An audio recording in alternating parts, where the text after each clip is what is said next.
polonês quer comprar Chinook como carro-chefe militar de grande porte.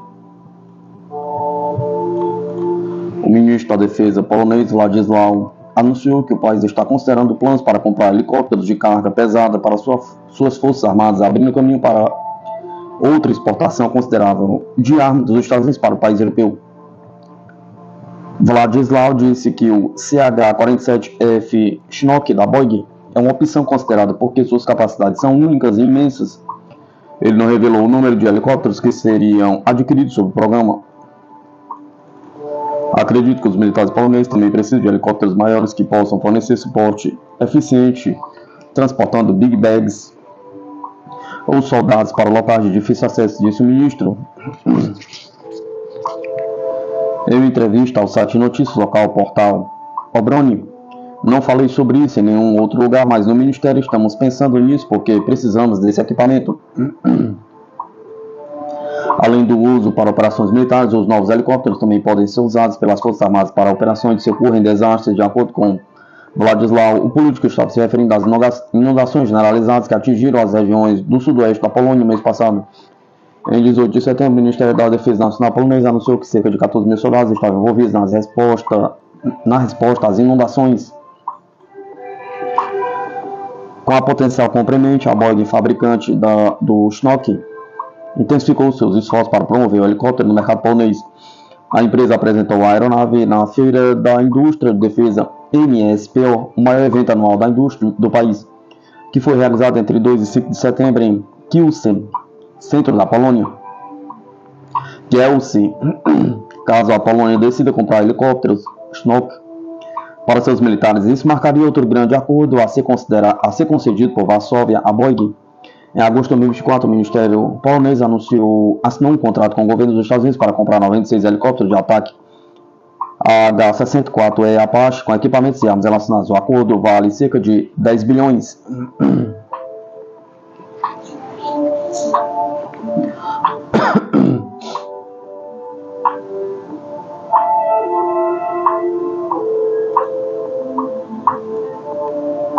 Consórcio russo Kalashnikov vai fornecer munições guiadas Kub a clientes estrangeiros pela primeira vez. O consórcio Kalashnikov da Rússia vai fornecer as munições guiadas Kub para o exterior pela primeira vez sob o contrato de exportação entre a agência exportadora de defesa russa Rosoboronexport a um cliente estrangeiro, disse a empresa nesta segunda-feira, 21 de 10 de 2024. O consórcio Kalashnikov fornecerá as munições guiadas Kub para um cliente estrangeiro sob o primeiro contrato de exportação assinado entre a Rosoboronexport e um cliente estrangeiro. O produto já tem experiência de combate significativa, bem-sucedida, confirmada em condições reais na zona de operação militar especial, escreveu a empresa no Telegram. O Kub foi projetado para destruir veículos militares individuais em um grupo na profundidade tática do inimigo, disse a empresa, acrescentando que pode ser usado tanto durante o dia quanto à noite.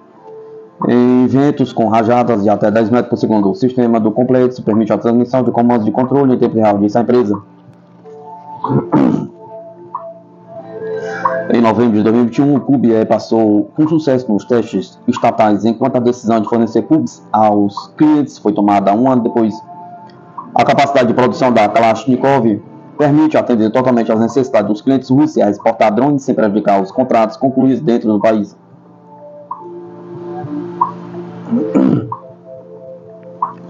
Kremlin diz que relatórios sobre suposta presença de norte-coreanos na operação são contraditórios.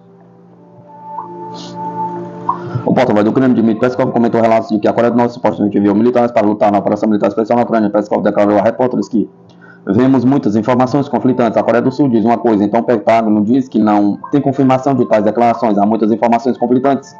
Talvez seja assim que deve ser tratado, afirmou o porta-voz na segunda-feira, 21 de 10 de 2024.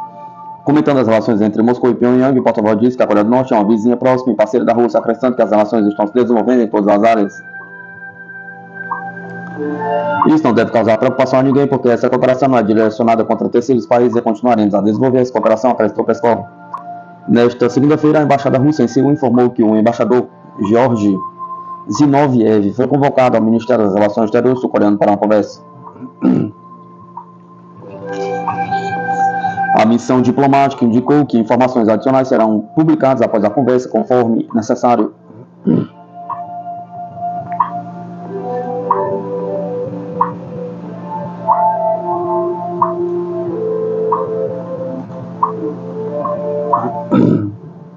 Navios da Marinha dos Estados Unidos e do Canadá passam pelo Estreito de Taiwan, diz o Ministério da Defesa taiwanês. Navios da Marinha dos Estados Unidos e do Canadá passaram pelo Estreito de Taiwan no domingo 20 de 10 de 2024, diz o Ministério da Defesa de Taiwan na segunda-feira. Um navio da Marinha dos Estados Unidos e um do Canadá navegaram pelo Estreito de Taiwan do sul para o norte ontem, escreveu o Ministério no X. As Forças Armadas de Taiwan mantiveram controle total sobre a área marítima e espaço aéreo relevantes durante a passagem dos navios e a situação estava sob controle, acrescentou o Ministério.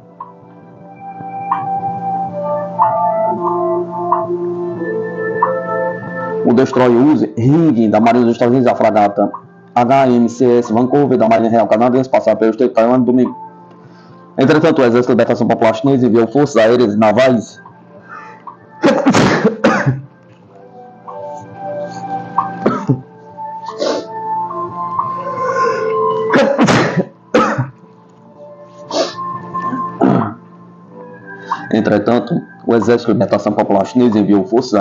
para seguir e monitorar o trânsito do destroyer americano Ring e da fragata canadense HMCS Vancouver no domingo, disse o comando do Teatro Oriental em comunicado da segunda-feira.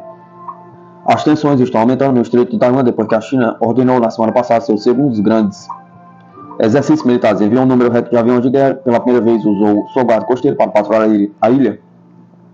Desde que o novo líder da administração taiwanês, Lau Ching-te, assumiu o cargo em maio. Isso ocorre após o discurso lá no início deste mês, onde ele disse que nenhum lado do estreito é subordinado ao outro.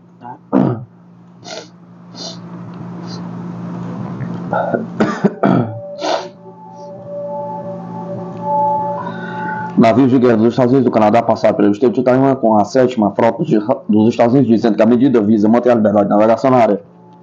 A situação em torno de Taiwan se tornou significativamente mais tensa desde que Nancy Pelosi, então presidente da Câmara dos Representantes dos Estados Unidos, visitou a ilha no início de agosto de 2022.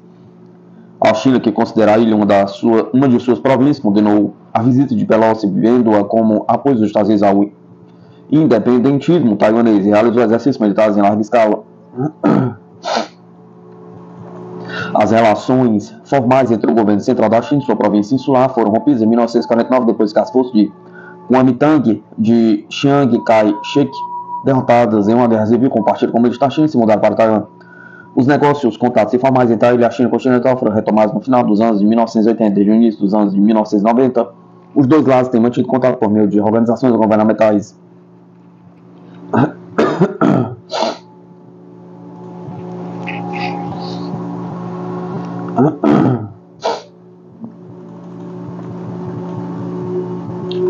Usinas nucleares, hidrelétricas e centros de telecomunicações do Brasil em perigo. O país foi o quarto do mundo mais visado por hackers. Em 2023, o ministro da Defesa disse que vamos lutar contra inimigos e não vamos vê-los. Durante sua visita no exercício Guardião Cibernético 6.0, considerado o principal simulador de proteção de infraestruturas críticas do Hemisfério Sul, o ministro da Defesa José Múcio Monteiro defendeu a ampliação dos investimentos no setor de segurança digital. A presença de Múcio no exercício aconteceu no dia 17 de outubro, juntamente ao comandante da Marinha do Brasil, almirante da esquadra Marcel Olsen, e de oficiais generais do Exército da FAB. Na oportunidade, ele também falou que hoje lutamos contra inimigos invisíveis. Veremos através de um computador os danos causados sem que apareça ninguém para que você o enxergue. Esse vai ser o desafio do futuro. Nós vamos lutar contra inimigos e não vamos vê-los. Acho o exercício importantíssimo, quero que você faça esse trabalho. Os organizadores estão de parabéns pelo excelente trabalho que estão fazendo nas três forças e é fundamental que investamos mais nisso. Desde 2010, o país conta com o Centro de Defesa Cibernética, embrião do atual Comando de Defesa Cibernética. No âmbito do Ministério da Defesa e sob coordenação do Exército, neste ano, a Marinha também criou um esquadrão de guerra cibernética subordinado ao Comando Naval de Operações Especiais. Segundo informações do governo federal, a nova organização já está em fase de implementação e ampliará a capacidade de pronta resposta a ameaças no domínio cibernético dos sistemas de navios, viaturas e aeronaves. Segundo o comandante naval das operações especiais contra o almirante Luiz Manuel de Campos Melo, em 2023, o Brasil foi o país mais visado por hackers na América Latina, o quarto no mundo, sendo alvo de 4,8% dos ataques. Muitas destas ameaças provêm de criminosos, entretanto, há indício de que ações cibernéticas veladas de origem estatal podem estar em cena, caracterizadas principalmente com sabotagem, como sabotagem digital. Ataques como esse podem deixar vulneráveis infraestruturas críticas, como usinas nucleares e hidrelétricas, além de centros de telecomunicação e fragilizar completamente um país. Durante o exercício Guardião Cibernético 6.0, atividades simulam um ambiente realista de ataque e produção virtual de estruturas críticas de energia, incluindo o setor nuclear, águas, finanças, transporte, biossegurança e bioproteção, governo digital e de comunicações. São simulados gabinetes de crise com participação de profissionais das áreas jurídicas, de comunicação social e tecnologia de informação, além de outros setores chaves para a economia e soberania dos países. Neste ano de 2024, o exercício aconteceu de 14 a 18 de outubro na Escola Superior de Defesa em Brasília e no comando da 2ª Divisão do Exército em São Paulo.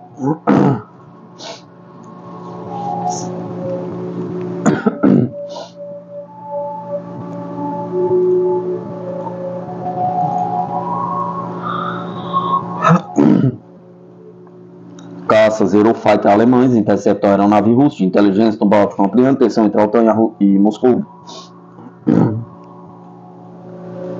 Em mais um episódio de tensão no espaço aéreo internacional sobre o Mar Báltico, caças Eurofighter da Força Aérea da Alemanha, atualmente destacados na Letônia, interceptaram a aeronave de inteligência de sinais IL-20M das Forças Aeroespaciais Russas. O evento ocorreu em 18 de outubro e foi confirmado pela Luftwaffe através de suas redes sociais. A aeronave russa, conhecida por realizar missões de inteligência Sigint, estava voando sem plano de voo e com transponders desligados, o que ativou o protocolo de resposta rápida de alerta da OTAN. A presença do avião foi detectada pelo Centro de Vigilância e Monitoramento da Aliança, baseado em Lage, Alemanha, o que resultou no envio imediato de caças alemães. O IL-20M, também chamado de Colt A, é uma variante do antigo IL-18 adaptada para missões de coleta de inteligência por meio de sinais eletrônicos. De acordo com as informações divulgadas, a aeronave estaria tentando coletar dados de atividades da OTAN na região, além de testar o tempo de resposta das forças aéreas da Aliança. São incidentes que são uma série de interceptações que têm ocorrido nos últimos meses entre os aviões da OTAN e da Rússia na região do Báltico.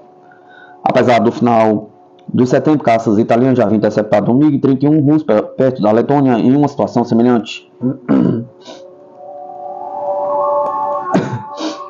A operação de polícia aérea da OTAN na região conta com a participação de várias nações, incluindo Itália e Alemanha, que têm reforçado sua presença militar diante do aumento das atividades russas nas proximidades das fronteiras aliadas.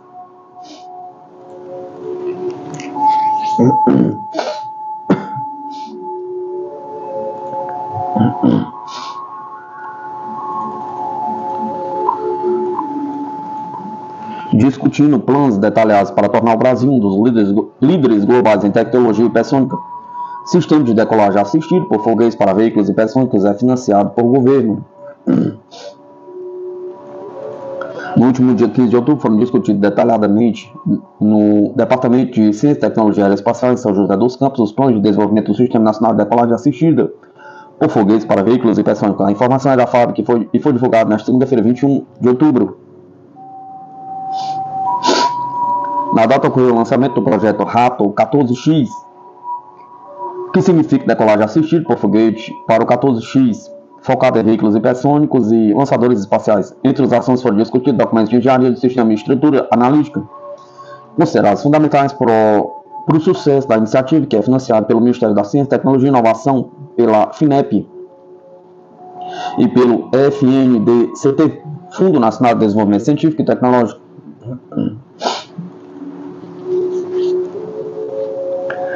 De acordo com a FAB, o lançamento foi um passo crucial para o desenvolvimento das tecnologias espaciais, impulsionando e inovando o setor aeroespacial brasileiro e tornando o país um dos líderes globais em tecnologias hipersônicas.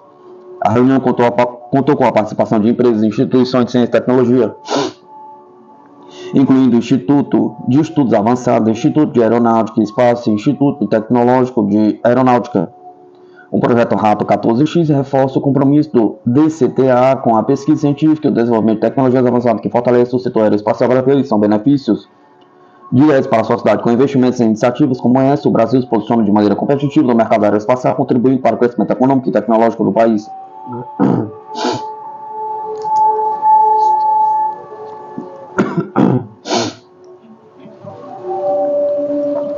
Mercenários latino-americanos pedem evacuação perto de Chasoviar, revelam interceptações de rádio. Os mercenários latino-americanos que Kiev enviou para defender a cidade de Chasoviar, na República Popular de Donetsk, estão pedindo evacuação, relataram combatentes do agrupamento de tropas Sung Yung, referindo-se a interceptações de comunicação de rádio. Interceptamos os pedidos de evacuação deles com muita frequência. Sabe-se que entre eles, mercenários de língua espanhola, há feridos de soldado. Os combatentes do agrupamento de tropas Russiung e Sul haviam fornecido gravações de interceptação de rádio de conversações realizadas por mercenários da Colômbia. Não há fim para esta artilharia cansativa, granadas, lançadores portáteis de granadas e morteiros. Guai, não consigo dormir a noite toda. Minha perna tem uma sensação de que está sendo arrancada. Não somos capazes de destruir esta casa. Já vimos isso tudo, mas todo o nosso pessoal está realmente quebrado. Quebrado, e está muito frio, muito frio. Estamos no limite, bem, Guai. Precisamos de apoio do contingente e ver como evacuar este aleijado. Disse um dos mercenários na interceptação de rádio. Chasoviar, uma cidade na República Popular de Donetsk que tem importância e significado operacional estratégico, está localizada na elevação dominante, abrindo caminho para a maior aglomeração da República Popular de Donetsk, que está sob controle das forças ucranianas Slavyansk e Kramatorsk, bem como para Konstantinovka.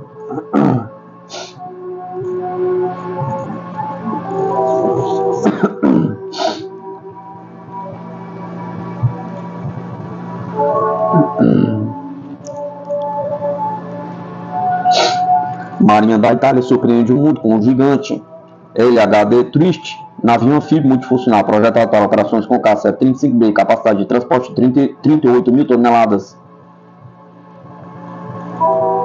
O recém-construído LHD Triste da Marinha Italiana está pronto para redefinir o poder naval do país. Com sua entrega prevista para novembro, Triste será um navio multifuncional capaz de operar os caças F-35B, uma capacidade essencial que o coloca como uma alternativa ao já famoso porta-aviões Cavour. A inclusão de um ski jump durante a construção foi um ponto de inflexão para a decisão de habilitar o navio para operações aéreas avançadas. Este LHD Landing Helicopter Dock foi projetado com o objetivo de oferecer versatilidade em operações anfíbias e aéreas, destacando-se como o maior navio da Marinha Italiana. Sua construção faz parte do Programa Naval 2014-2015, sendo desenvolvido nos renomados estaleiros da Fincantieri em Castelmare de Stabia, com um deslocamento impressionante de 38 mil toneladas e 245 metros de comprimento. O Triste se inspira no design moderno dos porta-aviões britânicos da classe Queen Elizabeth, ostentando duas ilhas separadas para navegação e controle de operações de voo.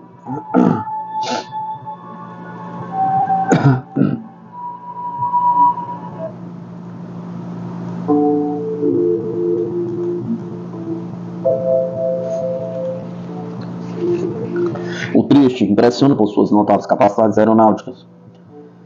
Com um convés de voo de 230 metros de comprimento e 36 metros de largura, ele é capaz de acomodar até 9 aeronaves em posições estratégicas. Os dois elevadores de aeronaves, com capacidade de levantar até 42 toneladas, garantem um fluxo ágil de operações entre o convés de voo e os hangares.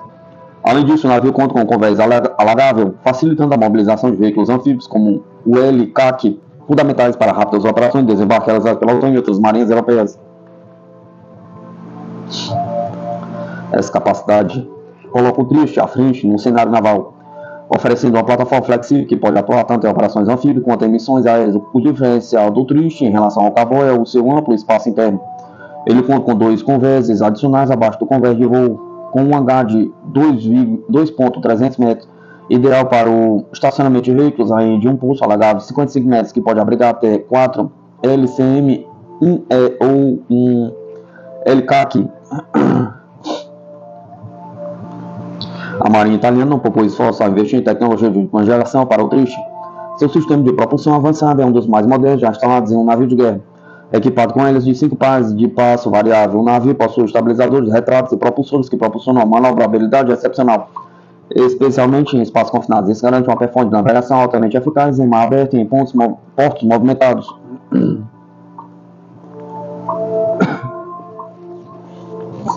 A A construção do Triste começou oficialmente em julho de 2017, com a primeira chapa de aço sendo cortada.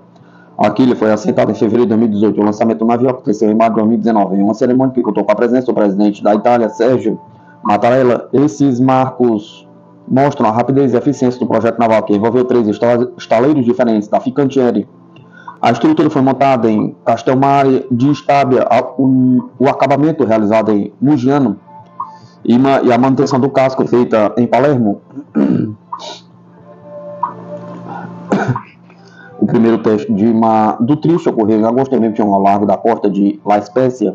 Durante esse período, o navio foi submetido a rigorosos testes de desempenho para garantir que todas as suas capacidades operacionais estivessem dentro dos parâmetros exigidos pela Marinha Italiana.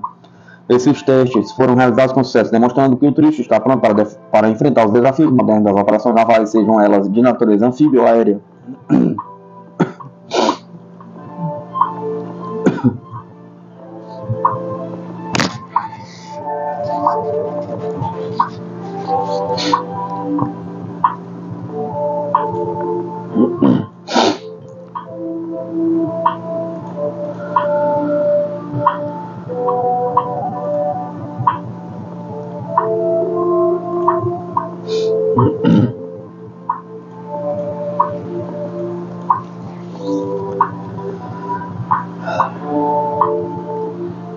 Cúpula do BRICS na cidade russa de Kazan, que está na pauta, pergunta.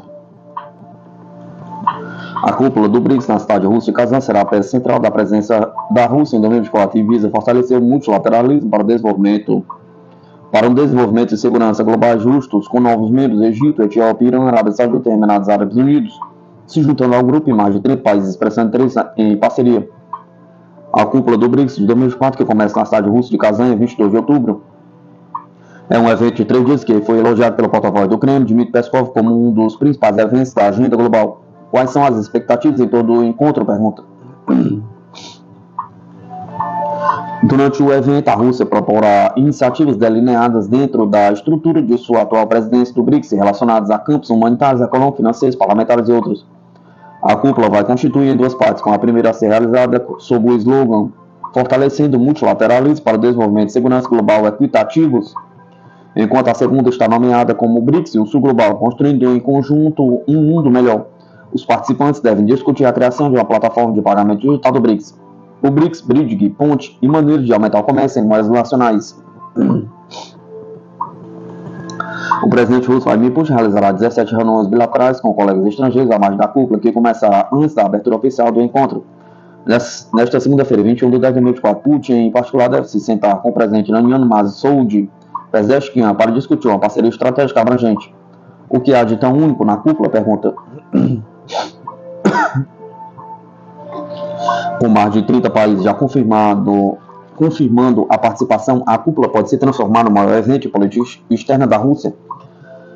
De acordo com o assessor presidencial russo Yuri Ushakov, nesse sentido, o mapeamento de critérios claros para a admissão de novos membros do BRICS e cooperação com países parceiros em vários formatos deve estar no topo da agenda da cúpula.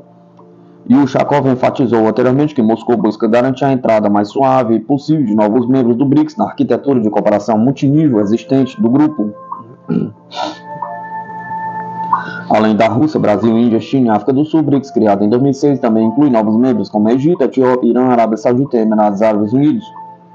A Rússia, que ocupa a presença rotativa do grupo desde 1º de janeiro de 2020, contribui para aumentar o papel do BRICS no sistema monetário e financeiro internacional, desenvolvendo cooperação interbancária e expandindo o uso de moedas nacionais e comércio mútuo, de acordo com o presidente Putin.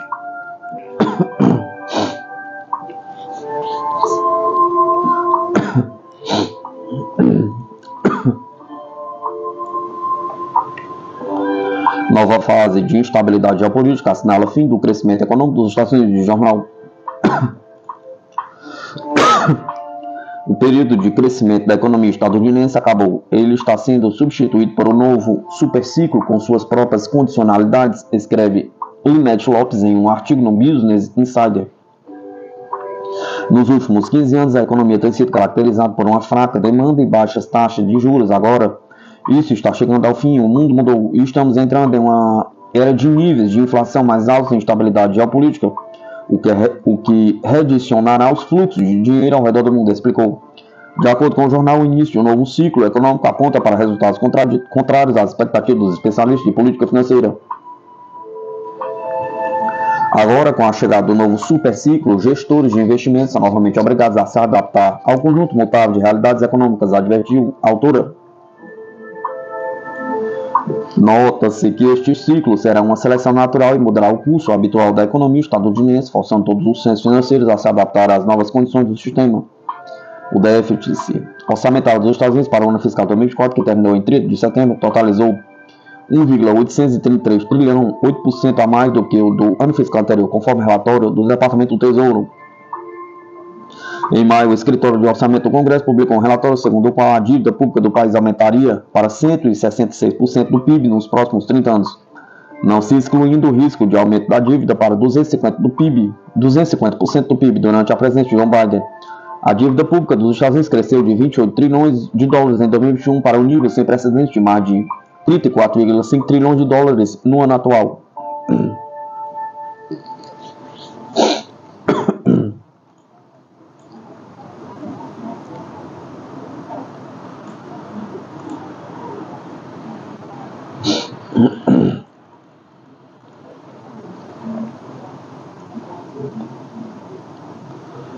A Argentina pergunta: especialistas enquadrinham reviravolta ideológica de Milei sobre o gigante asiático.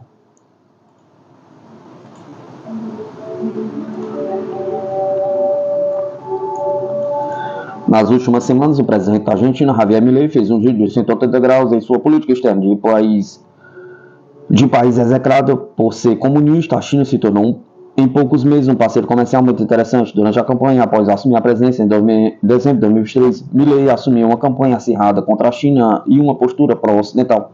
No entanto, a realidade econômica do país forçou uma mudança drástica em sua abordagem. A situação provoca reflexões sobre a política externa da Argentina e a adaptação de Milei ao novo contexto global.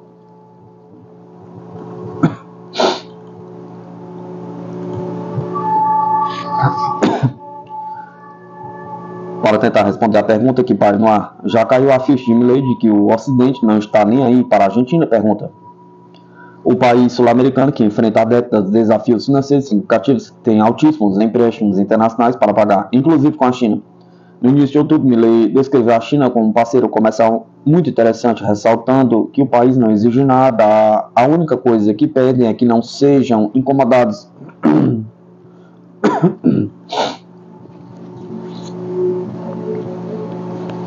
Para o professor de Política Internacional da Universidade do Estado do Rio de Janeiro, Paulo Velasco, após tomar posse, Milei teve um choque de realidade ao ter a real noção da importância da China para a economia argentina. Ele percebeu que, evidentemente, o país está em um processo de transição econômica, um cenário bem difícil. Está tentando controlar as contas, não há um preço muito elevado, mas há um preço muito elevado, inclusive com o avanço brutal da pobreza. A Argentina precisa de apoio e ele sabe que pouca gente pode dar isso à Argentina como a China. O professor de Relações Internacionais do Centro Universitário de Belas Artes de São Paulo e pesquisador do Instituto Nacional de Ciência e Tecnologia para Estudos sobre os Estados Unidos, Matheus de Oliveira, tem avaliação similar sobre o despertar de Milei. É um reconhecimento tardio por parte dele, mas que é um reconhecimento óbvio que está minimamente familiarizado com a situação da Argentina, de que a China é um parceiro econômico imprescindível. Não é possível abrir mão, minimizar o papel que a China tem para a economia argentina, seja como destino importante de exportações pelos investimentos que tem no país, seja também por conta dos mecanismos financeiros que existem entre os dois países. Ele acrescentou que os ataques de Milei contra a China demonstram como ele chegou ao cargo com muitas caricaturas e com muitos estereótipos a respeito de questões vitais para o país, como é o caso das relações com a China. O apoio norte-americano pode até ser indispensável, avaliou ele, mas não é suficiente para enfrentar o problema de estrangulamento externo da economia, do setor financeiro, da dívida. Para o cientista político da UERJ, a América Latina como um todo tem caído cada vez mais na realidade de que a relação, sobretudo com os Estados Unidos, tem trazido mais frustrações. Eles prometem, mas não entregam aquilo que prometem. Então é uma região que tem buscado diversificar lá as parcerias, olhando para outros atores e se posicionando, disse Velasco, ao defender que a China tem sido muito melhor parceira para a América Latina do que os Estados Unidos. É um melhor investidor, financia mais e melhor, tem um comércio mais potente com a região. Oliveira respaldou tal informação. Oliveira respaldou tal afirmação, relembrando que esse é o modus operandi chinês. A China não tem uma postura de interferência em questões internas dos países. A China não tem esse comportamento de querer barganhar muito posições políticas em troca de questões econômicas. Por outro lado, Velasco ponderou que, historicamente, quando os Estados Unidos enxergam a região como uma ameaça pelo assédio, como ameaçada pelo assédio de algum outro player extra-regional, eles tendem a responder mostrando-se mais generosos em alguma iniciativa, como já ocorreu durante o período da Guerra Fria. E agora com a China, de alguma maneira, assediando mais diretamente atores importantes, o Brasil, a Argentina, enfim, vários outros atores no espaço latino-americano e caribenho, é natural que os Estados Unidos decidam reagir em alguma medida de forma um pouco mais generosa. Uma dessas medidas norte-americanas tem sido a de parcelar dívidas, de fornecer novos empréstimos para que o país siga a linha econômica de corte de gastos, diminuição paulatina do Estado. Na visão do acadêmico da UERJ, demissões em massa de servidores públicos e cortes de financiamento de universidades, entre outras medidas elogiadas por instituições financeiras ocidentais e agências internacionais de crédito e de ranking, contribuíram para os 10 últimos meses de superávites na Argentina. Entretanto, o preço social tem sido alto, cujos efeitos de médio e longo prazo podem ser muito dramáticos para os argentinos, ponderou Velasco. Tenho contato com vários pesquisadores parceiros na Argentina, eles estão vivendo uma situação como nunca viveram, nem nos piores momentos de crise, em termos de corte de verba para pesquisa, etc. Então é um preço muito alto. E aí a gente vê, claro, as contas melhorando, mas a população está mergulhando cada vez mais na pobreza. Para pragmática, a China não deve perdoar a dívida da Argentina, mas pode reescalonar os prazos em benefício de um fôlego financeiro maior para o país. Em contrapartida, deve existir uma postura mais prudente da política externa argentina, opinou Velasco. Uma política externa que meça melhor suas estratégias, seus passos, sabe calcular melhor as suas rotas de ação.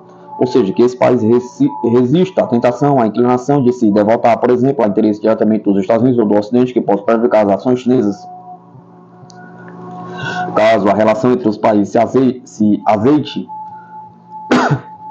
se azede, as possibilidades de ganho são muito concretas do ponto de vista econômico, que é justamente onde os Estados Unidos têm falhado, opinou Velasco.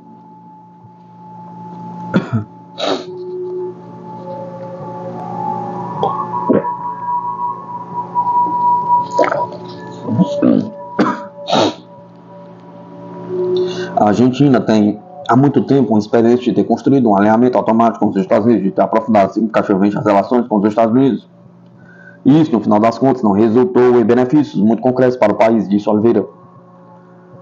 Mesmo que as relações argentinas comecem a ir de vento em polpa, o apoio do gigante asiático não tem como garantir crescimento econômico, geração de emprego e outros benefícios para a população, algo que ainda não ocorreu após cerca de um ano de governo. Os entrevistados também opinaram que não importa quem ganhe no dia 5 de novembro nas eleições presidenciais norte-americanas, adiantou o analista UERJ.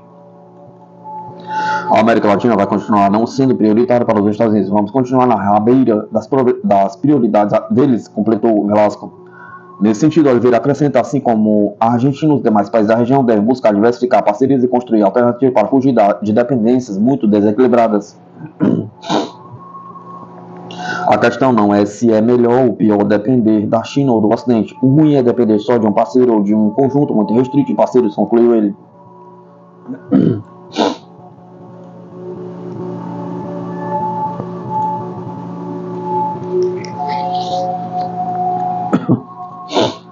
Analistas, BRICS é cada vez mais visto como um grupo-chave para romper cadeias de dependência econômica. A cúpula do BRICS começa a partir de amanhã, 22 de 10 de 2004, e terá entre seus desafios a revisão de novas adesões ao bloco, bem como o estabelecimento de mecanismos que permitam a desdolarização e medidas necessárias para a consolidação da multipolaridade, consideram especialistas. A cúpula a ser realizada na cidade russa de Kazan teve a participação confirmada de um total de 32 países. O lema da presidência russa dos BRICS em 2024 é fortalecendo o multilateralismo para o desenvolvimento de segurança global equitativos em um contexto global em que os países em desenvolvimento lutam para não quebrar as cadeias da dependência econômica. O BRICS se apresenta como um grupo com potencial fundamental para alcançar uma maior independência, considerou o analista boliviano Martim Moreira. A associação não só representa quase metade da população do planeta, mas também é responsável por mais de 37% do PIB mundial. Para Wilmer de Pablos, analista internacional e ex-diplomata venezuelano, no grupo comercial já enfrenta o G7.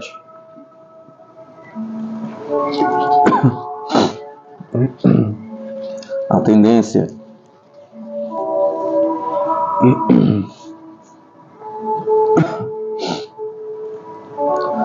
tendência para 2028, dita pelo próprio presidente Vladimir Putin, é que o BRICS se consolide. Atrás estará o G7, atrás estará o dólar, atrás estará o SWIFT e atrás estará a hegemonia desse mundo unipolar que hoje enfrenta o nascimento de um novo mundo multipolar e plural, destacou. O analista internacional argentino Sebastián Schulze disse em diálogo com a agência que entre os membros do BRICS há um consenso de que atravessam atualmente um ponto de virada a nível global. Não só a crise do Ocidente está piorando, mas também a crise de hegemonia norte-americana, com cada vez menos capacidade para disciplinar o mundo emergente para fornecer o que se chama de bens públicos globais ao resto da ordem internacional. Ele explicou.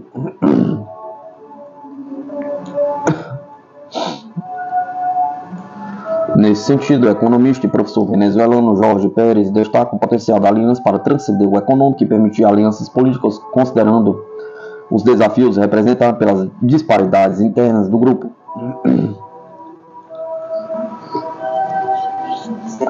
No mesmo sentido, pronunciou-se Schulze, destacou que apenas das disputas históricas que existem entre os países que são membros ou aspiram a aderir ao grupo, como é o caso entre Índia e Paquistão, a convicção dos Estados sobre o papel da economia global que a associação está desempenhando. A quantidade de países que solicitaram adesão ao BRICS expressa a decisão de todas essas nações de fazerem parte do debate para a estruturação de uma nova ordem internacional e reconhecimento do BRICS como um espaço legítimo para a realização desses debates naquele espaço, destacou o especialista. Nesse sentido, o especialista destacou que será necessário definir a forma como os países candidatos à adesão ao grupo BRICS poderão acessá-lo, ou seja, se será massivo e gradual, se uma nova categoria será emergir não como um Estado-membro, mas como um Estado associado. Por exemplo, Cuba solicitou recentemente a adesão como país parceiro.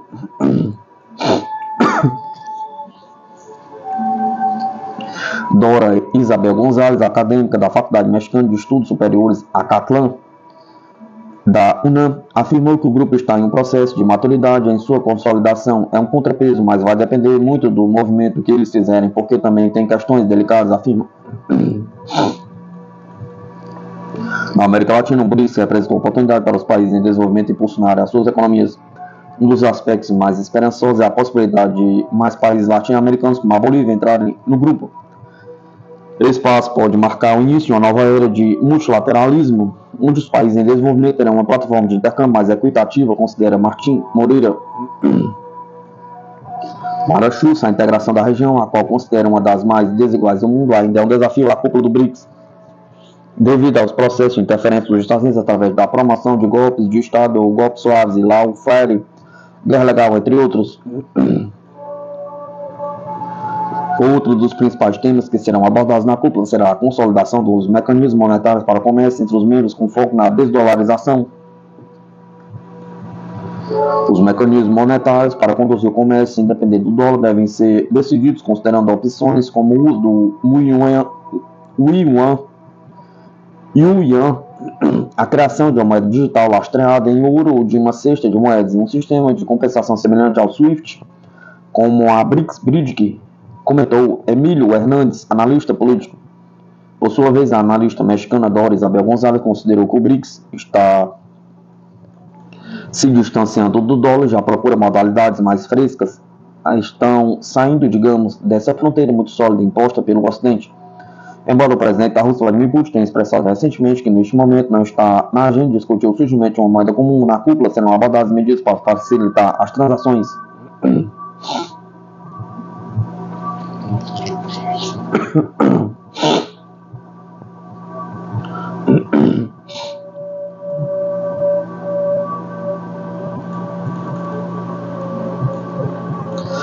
investimentos inicial de 23,6 bilhões, Starlink russo será lançado em 2027. O Ministério do Desenvolvimento Digital russo anunciou nesta segunda-feira a criação de um sistema para conectar áreas remotas com a internet e alta velocidade via satélites por meio de parcerias público-privadas.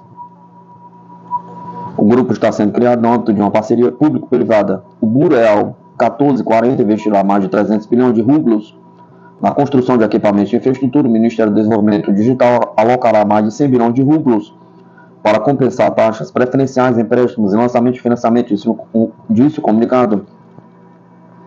Até o final de 2027, a Bureal 1440 planeja lançar 292 dispositivos de design próprio e até 2030, 383 dispositivos. O projeto total de orçamento para o período de 2025 a 2027 será de 23,3 bilhões de rublos. No início de outubro, o primeiro-ministro russo, Mikhail Mishustin, diz que a constelação russa de satélites de baixa órbita será capaz de fornecer internet rápida não apenas para a Rússia, mas também para outros países nos moldes da Starlink da SpaceX. Ainda segundo a parte, pela primeira vez a empresa lançou 3 satélites domésticos de comunicação de órbita baixa, com comunicação 5G na história da indústria espacial nacional.